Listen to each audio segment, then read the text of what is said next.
Hi everyone, and welcome to another edition of Ask robtrek, where I try to answer your questions from the comment sections of my videos. And if you have any questions, feel free to leave them down in the comments below, and I'll always do my best to answer them.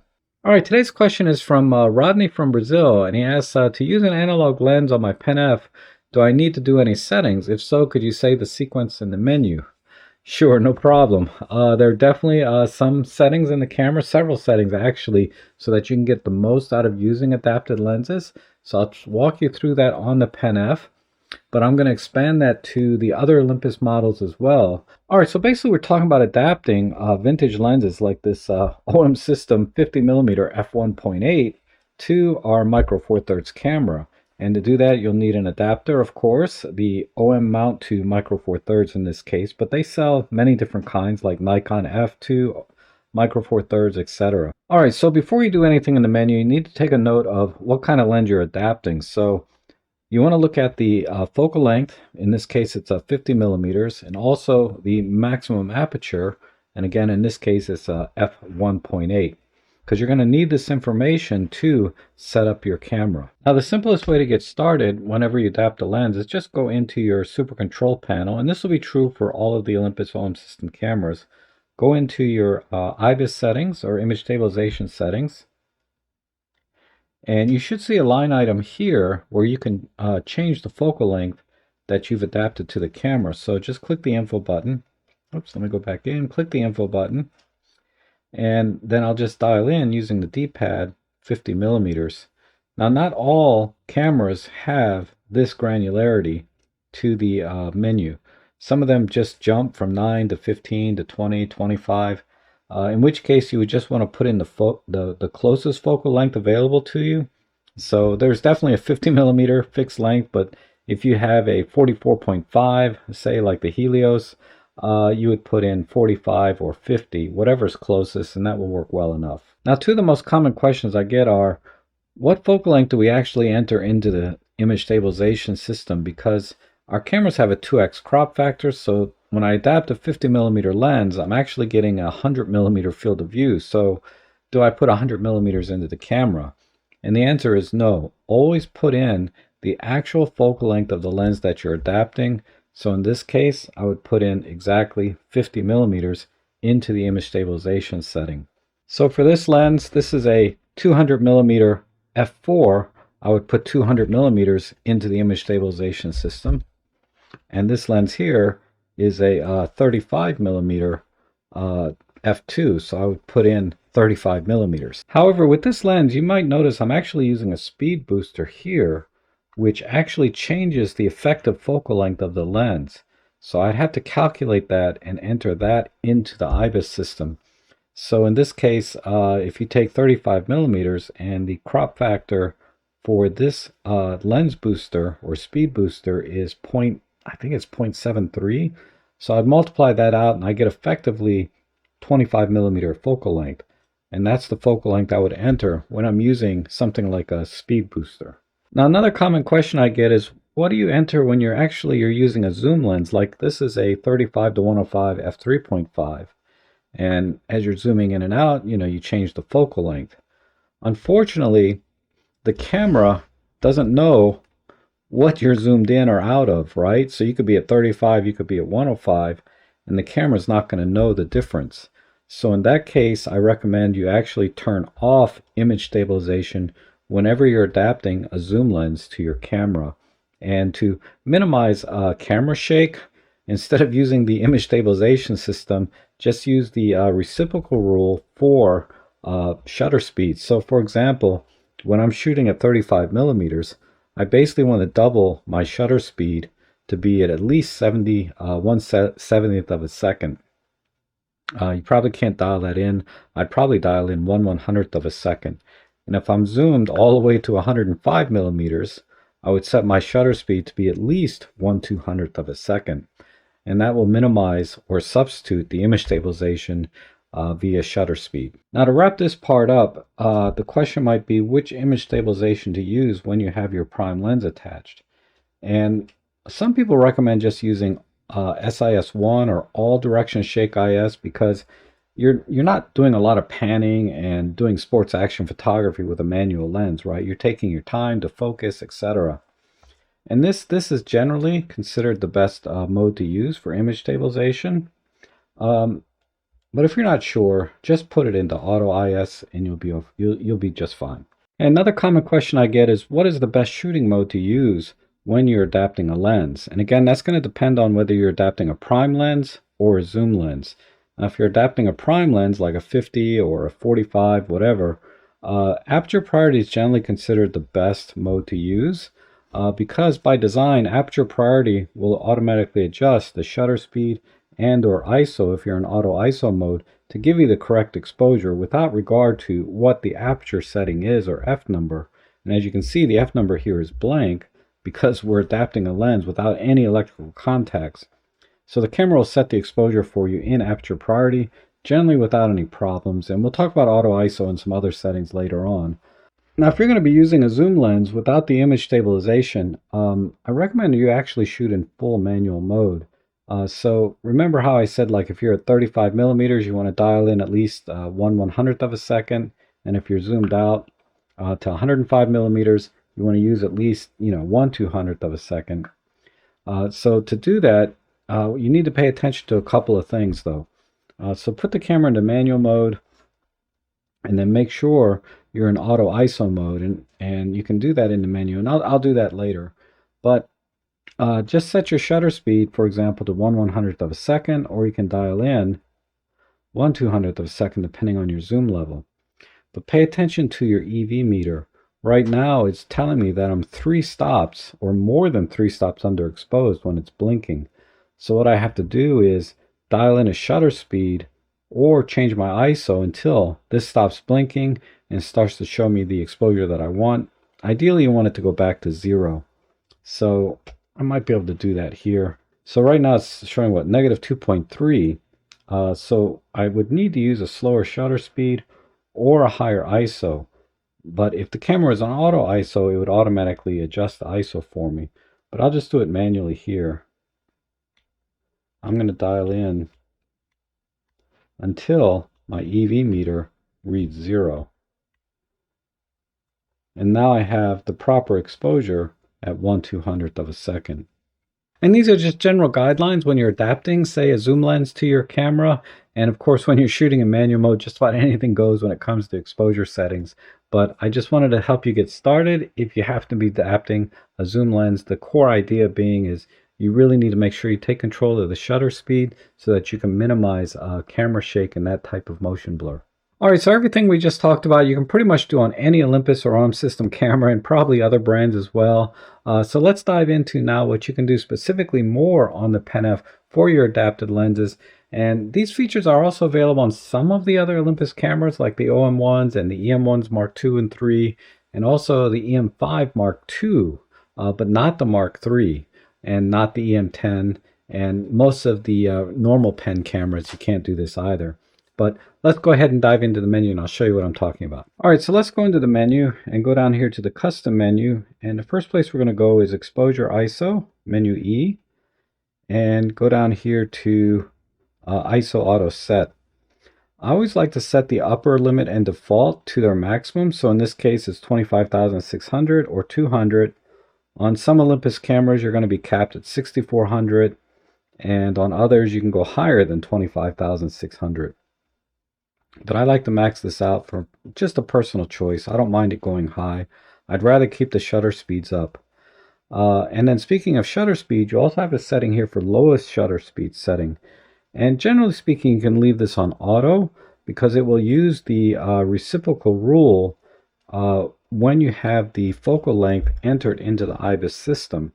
So it's going to use a minimum shutter speed of 1/100th of a second when I'm using a 50 millimeter lens, unless we've maxed out our ISO. So if my ISO has to go higher than 25,000, and it cannot, then it's going to be forced to lower the shutter speed below 1/100th of a second. And of course, you can just manually set it in here yourself if you want to, but I find the auto works pretty well. Then the next place we're going to go here, we're going to change the ISO auto mode to work in manual mode as well. So you just select all here. So now auto iso will work in P, A, S, and M, or manual mode as well. And again, that's another optional setting, but this is what I recommend if you're just starting out. Now let's go down to, actually we'll stay in the custom menu, and we're going to go all the way down to the utility menu. Click OK here. And the Pen F, as well as some other Olympus cameras, have something called the lens info setting. Right now I have this turned off, but let's go into here, and you can see we can create lens information. And I've already entered a bunch here, but I don't have this 50mm lens entered, so I'm going to do that now, and I'll explain what happens when you do that. So we'll go over here and click right, and for lens name we'll just type in 50. I always like to start with the focal length, and we'll give it a space and say mm, and another space, and then we'll say f 1.8, and then another space, and we'll just say OM, and we'll say end. So now we've entered in 50mm f1.8 OM. We're going to put in the focal length here, like so, and then the aperture value 1.8. And then we're going to click set. So now you can see it's registered here to number 2, and we have a check mark next to it. I can select any other lens here by just clicking the OK button, but let's go ahead and select number 2 that I just entered, and then we can go back out, and now instead of saying off, it says lens info setting number 2. So what that's going to do is it's going to tell the IBIS system the focal length, and it's also going to arbitrarily add f1.8 here. Now this doesn't mean anything, because even if I change this to say f16, it's still going to say f1.8, but it's just a reference for the EXIF data in the image file, and I'll talk about that more in just a moment. So no longer do you have to go into SIS Auto and change this, because even if this says something weird like 857mm, it won't matter. The camera, when you have this lens info selected to number 2, it's going to use that focal length of 50mm for the IBIS system. Now before we get to the OM1, I'll just mention that the OM5 also has this setting available. It's similar to the Pen F, except that it's in the menu H1 under the cog menu. But on the OM1, it's not in the cog menu, it's actually in the wrench menu. And I'll just show you real quick where it is. You just go in, and on every other camera it's on the cog menu here, but on the OM1 it's in the wrench menu, and you just go over here to page 2, enter lens info setting, and you can see I have several here. I think you can enter up to 10. I just put in these first 5. These are the adapted lenses I use time to time. And one other thing I want to note is that if you're using multiple cameras and entering lens info like I do, it's good practice to use the same exact name as you do in all the other cameras. As you can see here, my 50mm 1.8 Zuiko, but in my Pen F, I named it the 50mm f1.8 OM. So when I import these into Lightroom, I'm going to see 2 different lenses when really they're the same lens. So just as best practice, you should do that. Now, one of the key benefits to being able to enter lens information in the camera like this is that it adds it to the EXIF data or information about the image. As you can see, we have our camera information here. It's a Pen F. It's a JPEG file format. But here's the lens information that we entered into the camera. It's now showing here in Lightroom to let us know that that is the lens that we used on the camera. And then here's the aperture number that we entered, and we can pretty much ignore this for exposure purposes, but it's just another reference to what kind of lens we are using on the camera, and then the focal length as well. All right, now a couple more tips when you're doing manual focus on the Pen F or really any Olympus camera. You have focus, peaking, and magnify available to you. So let's just go into the menu and go into the AFMF menu and scroll down here to Manual Focus Assist, and we'll turn on Magnify, and we can turn on peaking. Peaking doesn't really matter here whether this is on or off. This is for the autofocus lenses that have the manual focusing ring on them. That's when this will automatically activate peaking. But you can just turn it on anyway. And then go down here to Display and scroll all the way down to, oh, where is it? Peaking settings. Okay, and right now it's set to red, normal, and image brightness adjust. This is the settings I like to use. You can of course change the color to whatever is better or would be easier to see in a scene, but red works for most things. And then intensity is just how sensitive is the peaking going to be. Now if your lens is very, very sharp, you want to set the sensitivity to low. And for most things, normal works fine. But if it's kind of a soft lens, you can set it to high. But rather than set it to high, it's probably better to just magnify and punch in and manually focus that way. But you can set it to high, experiment with your lens and see what works best for you. But let's just put it to normal for now. And then image brightness adjustment. I typically leave this off because what it does is it brightens or darkens the image so it's easier to see the focus peaking outlines. But then you don't get to see what your exposure is going to be like when you take the picture when this is activated. So I normally leave this off so that my exposure, the way it looks in the camera, either in the EVF or on the screen, doesn't change. And then one last thing you have to do is actually assign a button to the focus peaking. So we'll go into the menu, button menu, and I like to assign the front button to focus peaking, which is the depth of field preview button. So we'll go in here and just scroll over until we see peaking right here. So now when I push this button, focus peaking will be engaged. And our magnify button, we have a dedicated magnify button on the Pen F, but on other Olympus cameras, you'll probably have to assign a button to magnify if you want to use that feature, just like we did for the focus peaking. So I'm going to demonstrate using the peaking and magnify. So let's just do the magnify first. So I'm going to punch in onto this little gear, and let me zoom out a little bit, and then I can just manually focus until I get that gear right where I want it to be. Now if I activate peaking, I can even get a little more precision in this case.